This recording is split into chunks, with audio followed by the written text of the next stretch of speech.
Grace. What's something you've gained with age? Gained with what? Age. Age? A lot of wisdom, you know. Yeah, you know, you learn something new every day, you know. It's 74 years, but there's still lots I gotta learn, you know. Ask things, you know. Like in our Kuti language, 5,000 words, I don't know how many words I know totally, you know. But, you know, you get a lot of wisdom and a lot of information and a lot of things when you're grown up. What's one of the favorite things you learned when you was growing up? One of the favorite things I learned? Oh, how to drive. I like to drive. I had 3 younger brothers and they all learned how, or 2 younger ones, they both learned how to drive before I did. We had to learn how to stick shift on a column and it was kind of hard. What's one thing you learned from the younger generation? From the younger generation, well, how their adaptation to the world is a lot different than I was going to find. You know, I can't, you know, figure out how they, their lingo or their language, how they talk, you know. What's your favorite word they say? Favorite? Favorite word, their little sayings? What do you hear a lot at this school that kids say a lot? What do I hear a lot of, huh? Like a slang. Oh, what I hear a lot is what's up? Yeah, we have Cindy Charlo gonna be around back for any elders that wanna go back to the garden. Cause She'll I give you a ride started over that, there, bring you back. today. Just keep an eye out for her and she'll pick you up. So that's my favorite word. What's up? Or no, I say what's down. Gets them every time? Yeah. What do you think about the younger generation being leaders when it comes to culture involved things? Well, they gotta get more. They don't pay attention, you know. Like you go to any function there. How many young people are actually into doing the things, you know? Like I don't know how many's gonna go to the. They like go to the Kootenai Falls. It's coming up Friday, but I go there on my own, you know. Mm-hmm. And how many of them do things on their own? You know, they wait for a gathering or their friends are gonna go. They gotta start doing it themselves, you know. Learn how to do things, learn how to go to the Kootenai Falls and find out what it's all about, you know. Like the sailors go to the medicine tree, how many of them actually know? Please excuse the interruption. What? They are needing help cutting the dried meat. If you're interested in helping, they are right out the back door. So yeah, you know, that it's sad how they want to go, but they don't know what it's all about, you know. Like I'll tell you about one of my elders sitting there at the Kootenai Culture, and he said he was sitting there on a rock having a cigarette at the Kootenai Falls. Pretty soon, something in the back said, "Hana, this is what it getting." And Trakatstad, Whisker, Kikamna. And he knew what it was. And he didn't get scared really, but he knew there was nobody there. And what that spirit asked him, geez, it's been a long time since you stopped by here, you come and seen the falls, you know, ask for help. But he knew there was nobody there, you know. The spirits, the Pika was asking how come he didn't stop by there like he usually does, you know. But we do that, we procrastinate, and I hardly go that way, but I'll stop by there, you know. It's pretty. Yeah, and offer my tobacco. I gotta make sure I got tobacco. It's good for offering. Why?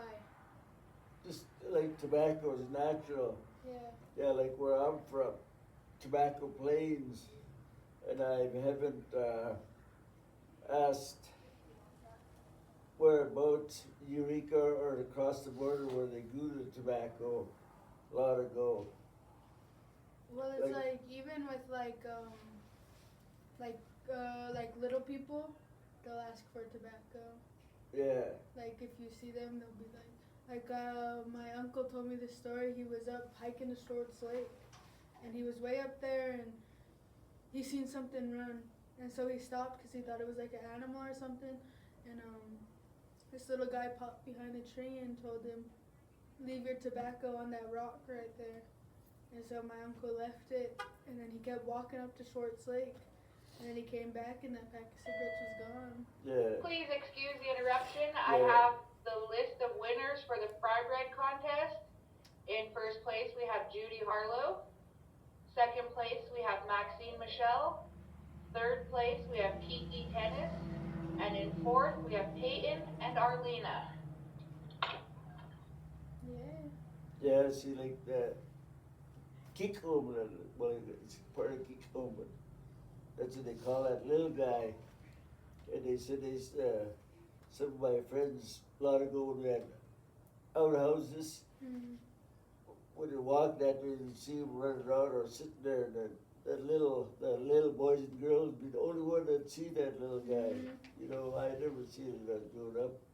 I seen one before. I was up at Vanderburg camp, and I walked across that log.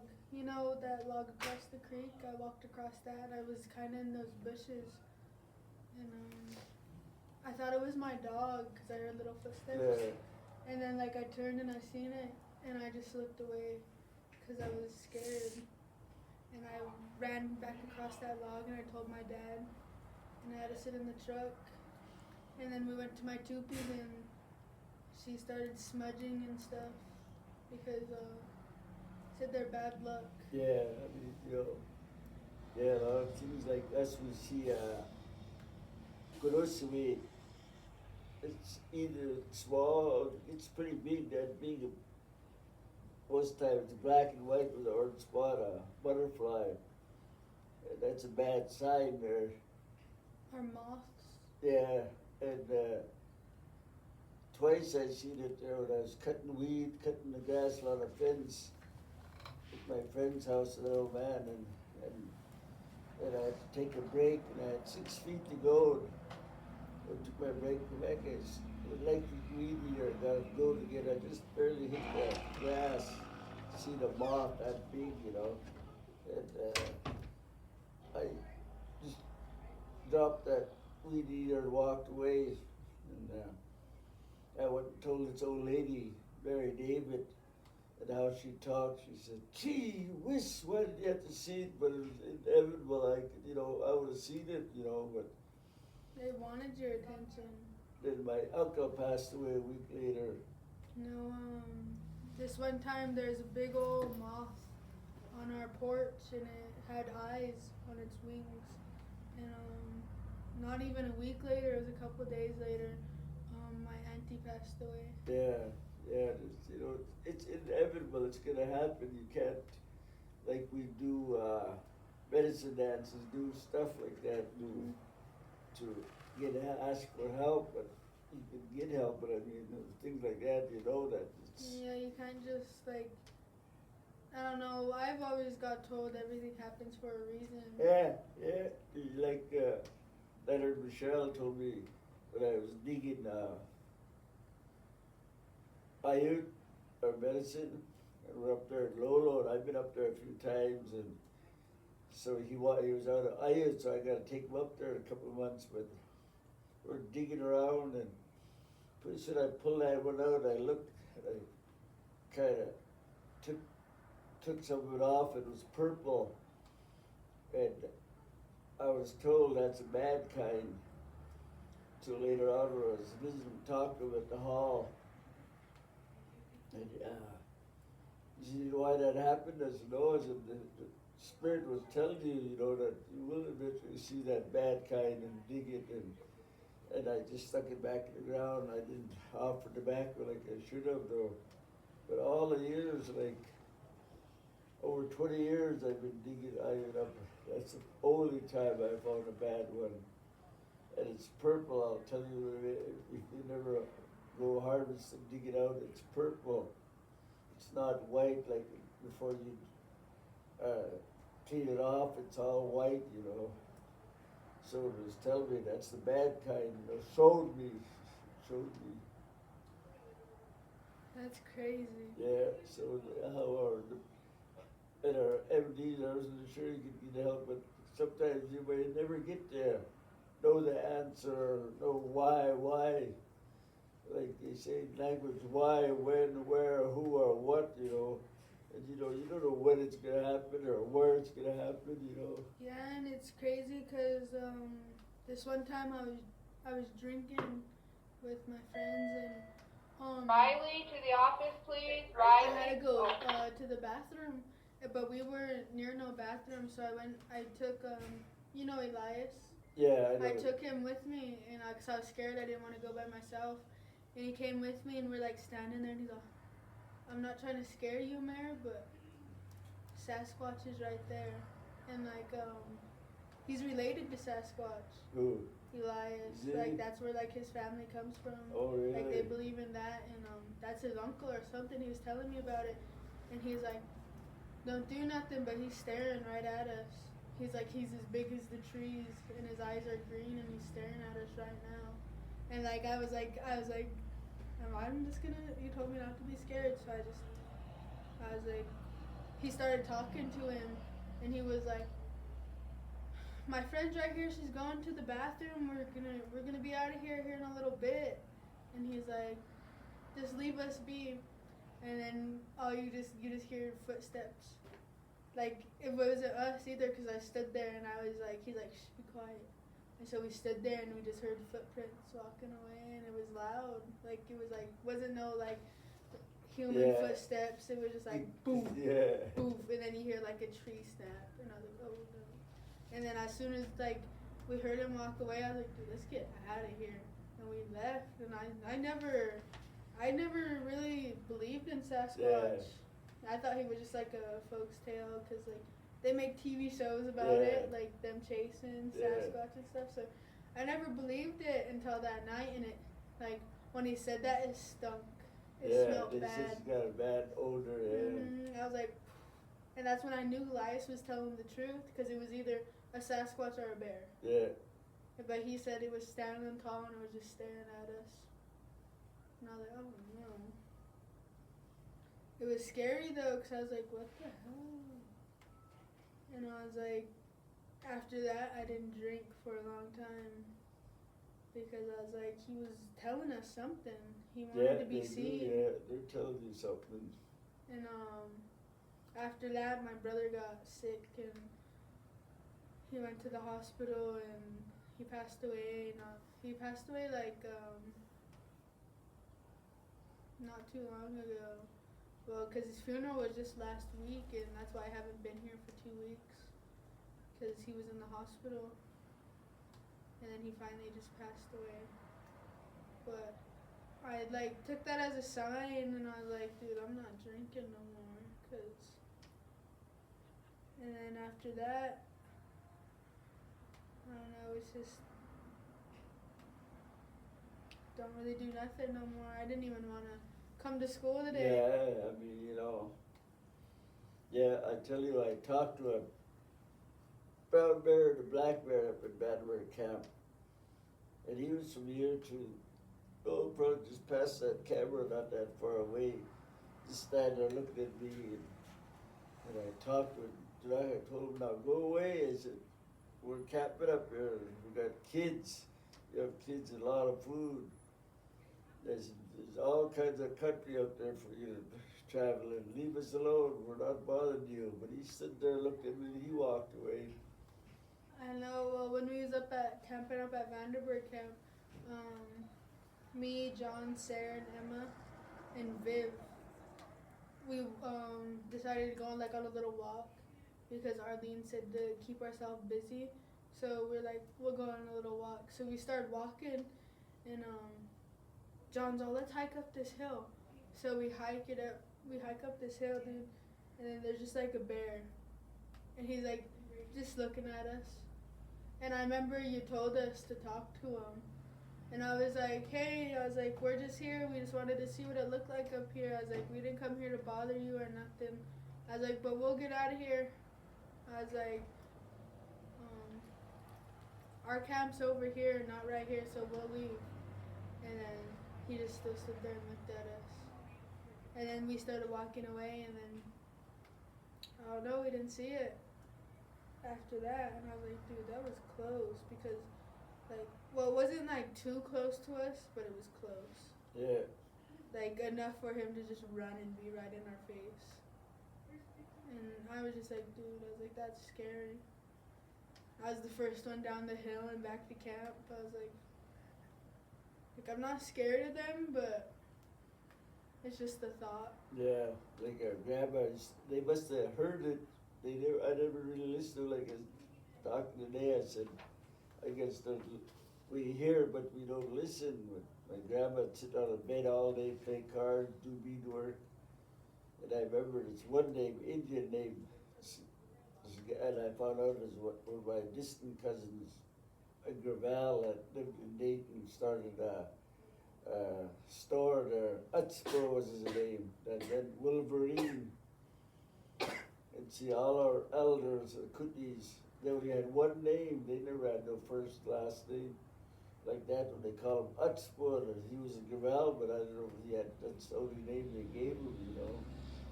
So that's, I found out that they only had one name.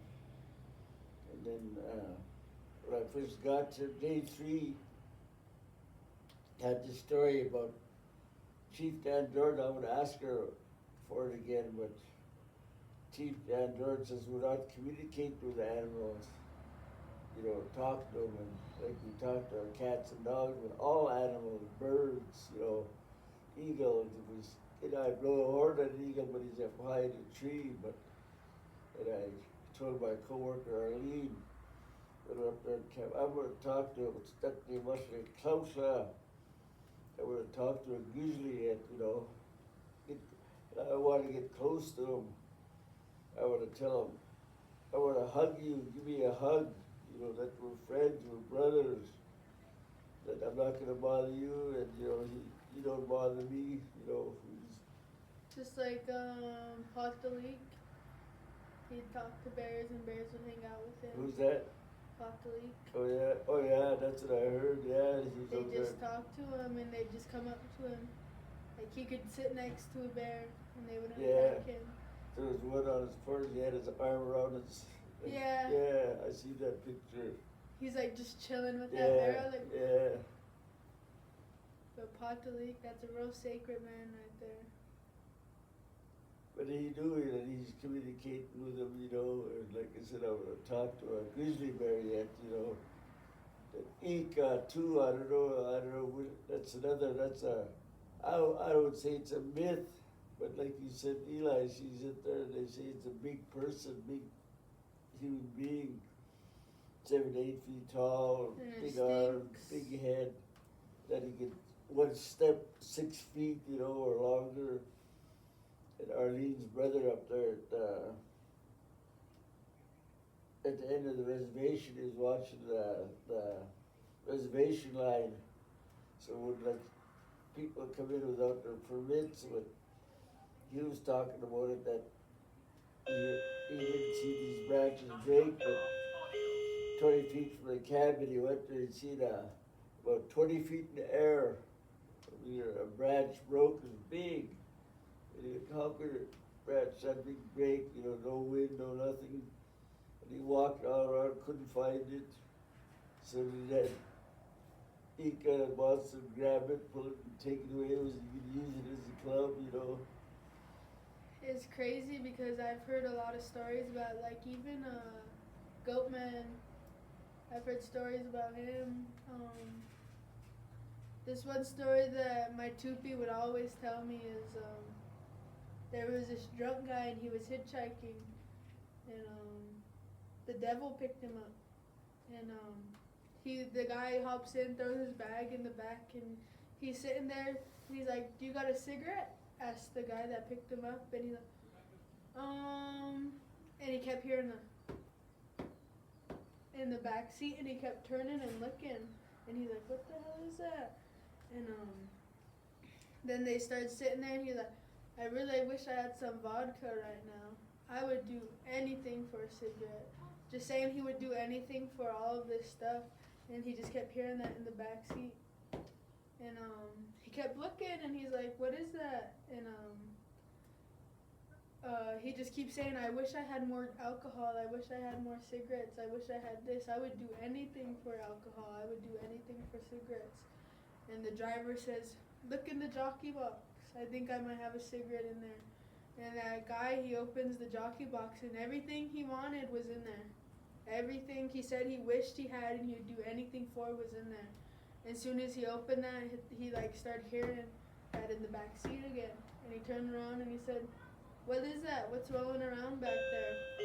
And he's like, oh, don't worry about it. And he just kept hearing that, and then he finally got to his house, and he like turns to go grab. He like looks down to grab something and grab his bag because he got home. And when he looked down, he seen hoofs for feet. And when he went to grab his bag, he saw his tail going like this in the back seat, swinging back and forth. And that was he got a ride home from the devil. And I don't know, my tupi would always tell us that story to scare us. And it was just, I don't know, it always interested me because I don't know, I was like, dude, I'm never hopping in nobody's car after that. But I guess the moral of the story is never say you'd do anything for something like that. And also this other story she told me, this is a true story. My mom, her, and my two uncles was on the back roads drinking. And this lady was on the side of the road, so they picked her up. And they're like, oh, do you need where are you going? We could give you a ride home. And she like hops in, and she's like, oh, my house is just right down there, you take me there. And they're like, okay, we'll take you there, all drunk. And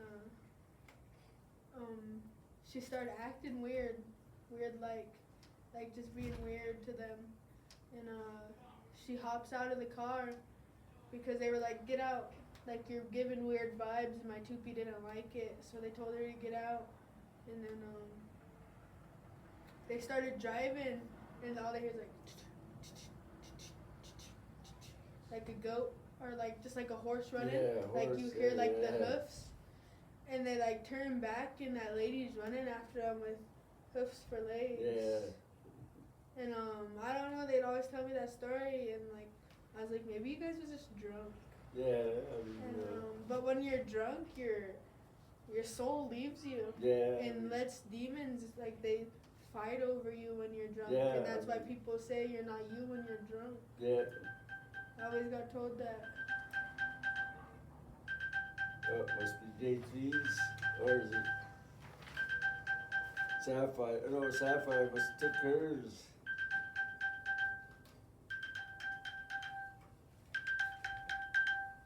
Oh, we lost iPad.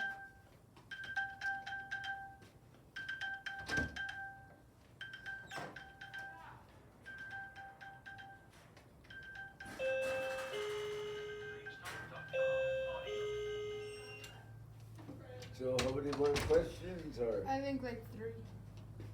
We're on, oh yeah, right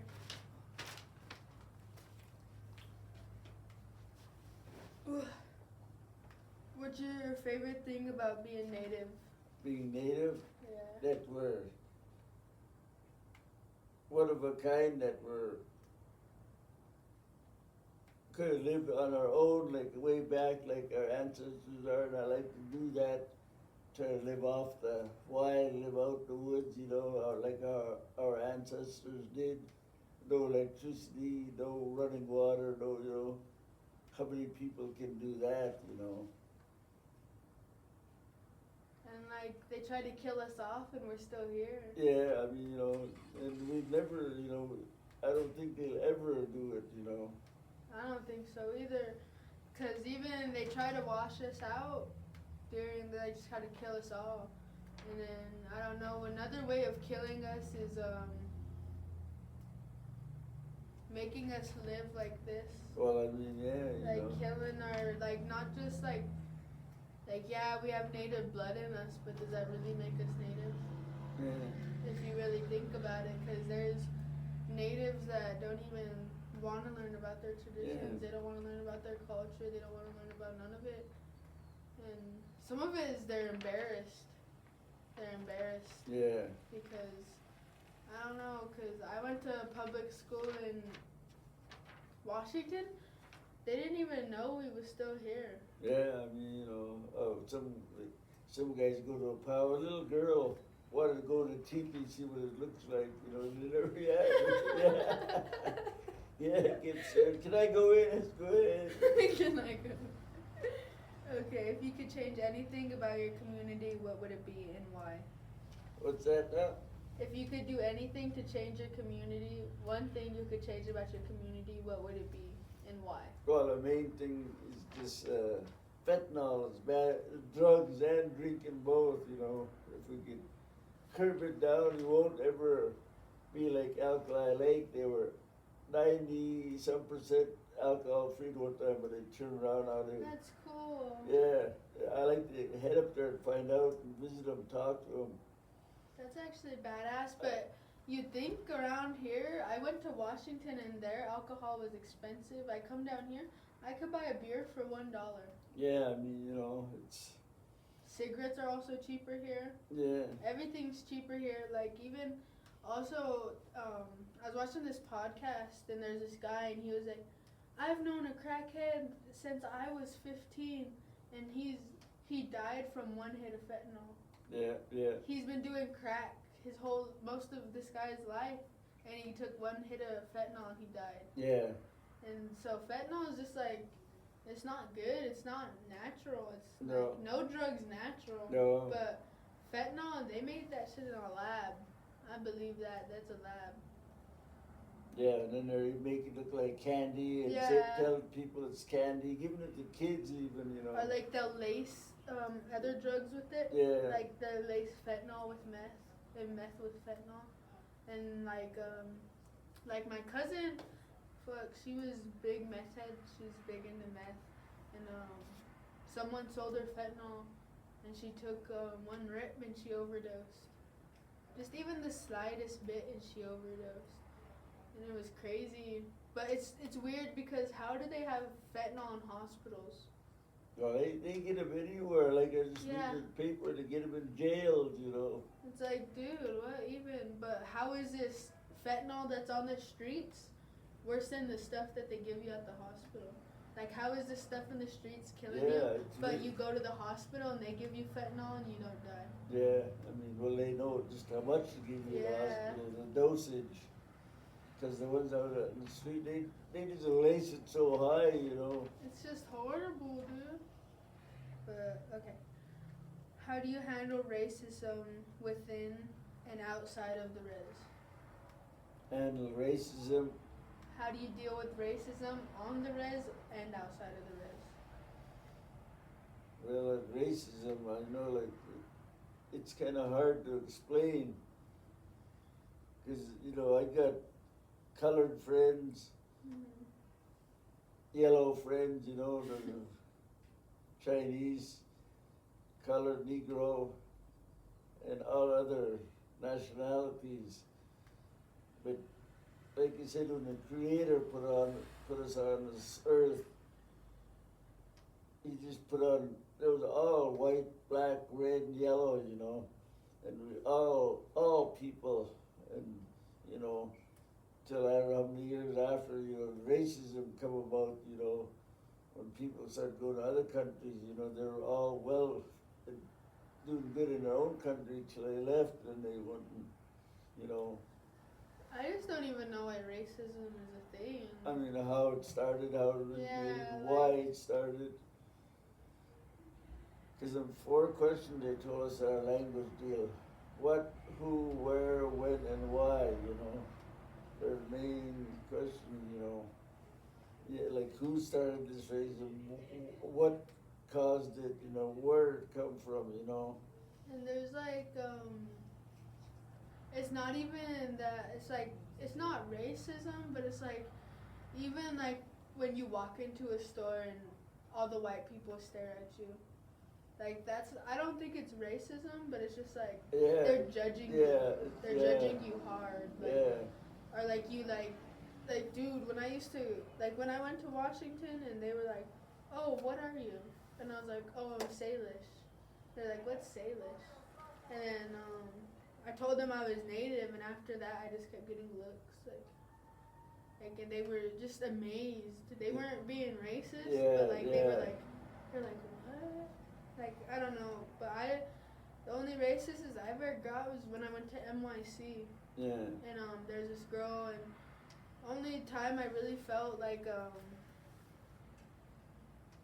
I don't know, just a weird feeling. I didn't like it because she was just like, you natives don't deserve this opportunity to be here. She was like, a white person could have came and filled your shoes and actually did something. And I was like, and then she's like, this is our land, not yours. Yeah.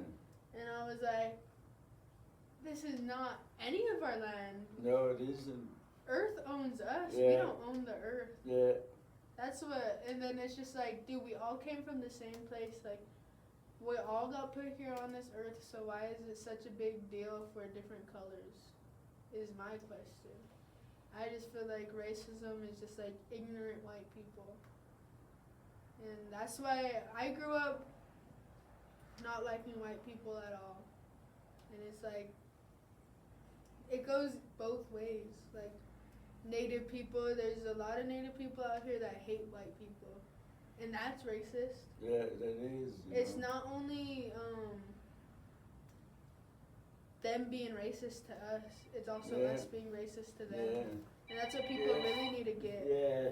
Like, because they'll sit there and be like, I'll call them back later. they'll like sit there and be like, oh, racism only goes one way. Yeah. But it goes both ways. Like, you gotta treat people how you want to be treated. But like, what kind of elder would you describe yourself as? Like what kind of elder? So this is. Well, like I tell people about I'm 74, but I say I'm a elder in training, and I'm still learning stuff. You know, there's not a day goes by where you learn something new. You know. So yeah, as I say, I'm capable of learning a lot more, and I like to learn a lot more. You know, like I can't even get on the iPad that good, and I can't, you know, and do stuff, you know. So, but yeah. So, but you know, it's hard. It's not hard, but it is hard to be elder. Try to, you know, have people look up to you, you know, and there are some elders that aren't that position, you know. So, yeah, I want to be one that never stop learning, you know. And I wish I know I could go back to school, take a lot of training in language, you know, and be a Salish speaker too, you know. So yeah, but yeah. So, Okay, well that's the end. The end. We Okay. went through all of it. Okay then. I guess that's still going. Yeah. Thank you, Wayne. Yeah. Yeah, Sapphire been going around 10 times on that